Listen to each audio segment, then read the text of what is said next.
mengetahui bahwa Pak Jarno telah lama hidup sendiri setelah istrinya meninggal. Ia tidak memiliki anak dan hanya mengandalkan hasil memulung untuk bertahan hidup. Hati Yuliani semakin terenyuh. "Pak, bolehkah saya mengantar Bapak pulang?" Pak Jarno awalnya menolak dengan sopan, tetapi Yuliani bersikeras. "Anggap saja ini ucapan terima kasih saya, Pak. Saya ingin tahu lebih banyak tentang kehidupan Bapak." Akhirnya, Pak Jarno mengangguk. Bersama-sama, mereka pun berangkat menuju tempat tinggalnya, tanpa menyadari bahwa pertemuan itu akan mengubah hidup mereka berdua selamanya. Motor Yuliani melaju pelan di jalanan sempit, mengikuti petunjuk dari Pak Jarno yang duduk di belakangnya. Malam mulai turun, lampu-lampu jalan menyala redup, menemani perjalanan mereka menuju rumah Pak Jarno. "Nak Yuli, pelan-pelan saja. Rumah saya tidak jauh lagi, belok kiri di depan," ujar Pak Jarno dengan suara lembut. Yuliani mengangguk dan mengurangi kecepatan. Dalam hatinya, ada rasa penasaran yang begitu besar. Seorang pria tua yang begitu jujur, hidup sendiri, dan tetap bertahan dalam keadaan sulit. Seperti apa kehidupannya? Setelah beberapa menit, mereka tiba di sebuah gang kecil. Jalan tanah yang basah akibat hujan sore tadi membuat motor sedikit oleng. Yuliani memarkirkan motornya di depan sebuah rumah mungil berdinding kayu.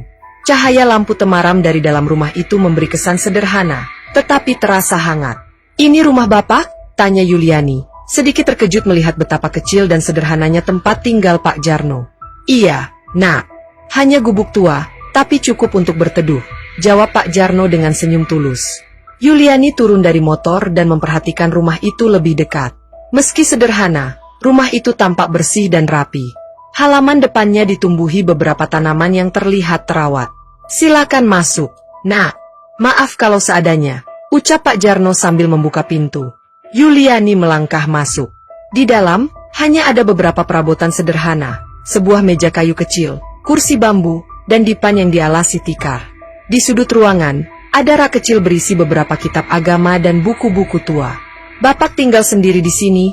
tanya Yuliani, matanya menyapu seluruh ruangan. Pak Jarno mengangguk. "Iya, Nak. Sejak istri saya meninggal, saya hidup sendiri. Tidak punya anak, jadi ya begini saja." Yuliani duduk di kursi bambu dan memperhatikan pria tua itu dengan seksama.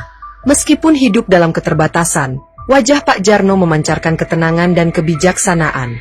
"Kenapa Bapak tidak mencari pekerjaan lain?"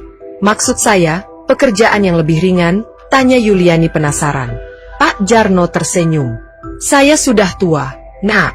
Tidak banyak pekerjaan yang bisa saya lakukan. Lagi pula, saya sudah terbiasa dengan pekerjaan ini. Yang penting halal dan tidak menyusahkan orang lain." Jawaban itu kembali membuat Yuliani kagum. Betapa banyak orang di luar sana yang ingin cepat kaya dengan cara instan, tetapi pria tua ini memilih jalan yang jujur meskipun sulit. "Bapak selalu sholat tepat waktu?" tanya Yuliani ketika melihat sajadah yang tergantung di dinding. "Insya Allah, Nak. Kalau kita masih diberi kesempatan hidup, sudah sepantasnya kita bersyukur kepada Yang Maha Kuasa." Yuliani terdiam. Ada sesuatu dalam diri Pak Jarno yang membuatnya nyaman. Seperti berbicara dengan seorang ayah yang penuh kebijaksanaan. Malam semakin larut, dan Yuliani menyadari bahwa ia sudah terlalu lama di rumah Pak Jarno. "Pak, saya harus pulang. Terima kasih sudah mengizinkan saya berkunjung," ucap Yuliani sambil berdiri. Pak Jarno mengangguk. "Hati-hati di jalan, Nak. Kalau ada waktu, mampir lagi." Yuliani tersenyum. "Pasti, Pak. Saya ingin mengenal Bapak lebih jauh." Sejak malam itu, sesuatu berubah dalam diri Yuliani. Ia tidak hanya sekadar mengagumi kejujuran Pak Jarno, tetapi juga mulai merasakan kehangatan yang sulit dijelaskan.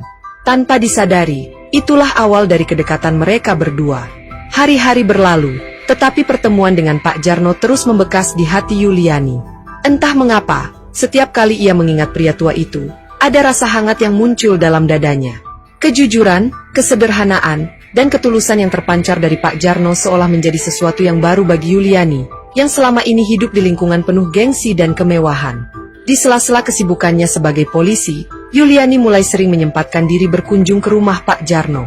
Kadang ia hanya sekadar membawa makanan, kadang mengobrol di teras sambil menikmati teh hangat yang dibuat Pak Jarno. Warga sekitar mulai memperhatikan kedekatan mereka, tetapi tak satu pun berani bertanya lebih jauh. Suatu sore, Yuliani datang dengan membawa sekantong beras dan beberapa kebutuhan